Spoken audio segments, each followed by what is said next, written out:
And it's here with every woman who chooses to say, me too. And every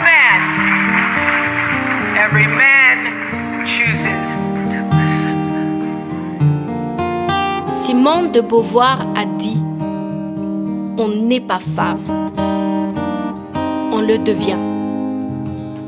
Coup de chapeau à toutes ces filles qui sont devenues des femmes et ont accepté de faire briller cette flamme. Pour elles, le monde est tellement vil qu'on ne souhaiterait pas être une femme.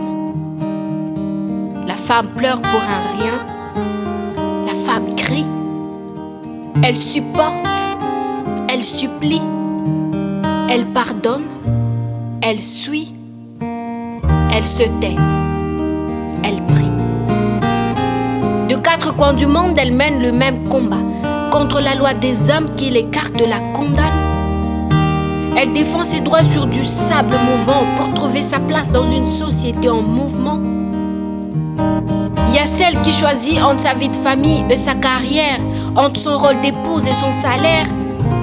Et il y a celle qui reste courbée sous le poids de la coutume ou de la tradition. Attendre en 2017 pour abolir la loi sur l'excision. Le même homme qu'elle a porté dans son sein se retourne contre elle. L'image d'un homme armé qui vient des ventres et la femme enceinte. Mais l'histoire se répète. Revient-on à l'image de la femme objet depuis que la Renaissance a pris perpète? Jugée sur la taille de son décolleté ou sur le nombre de je t'aime qu'elle a collecté.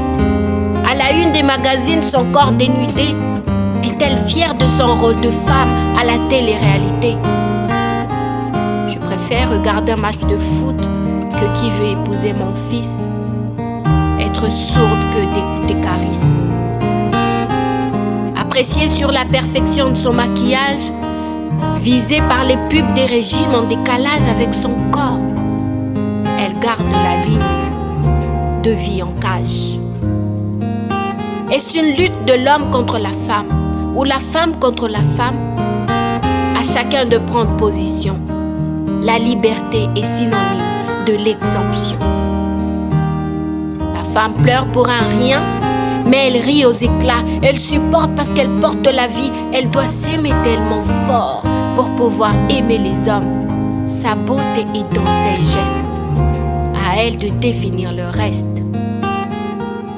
Chère Simone, devenir une femme, c'est d'abord accepter d'être une femme.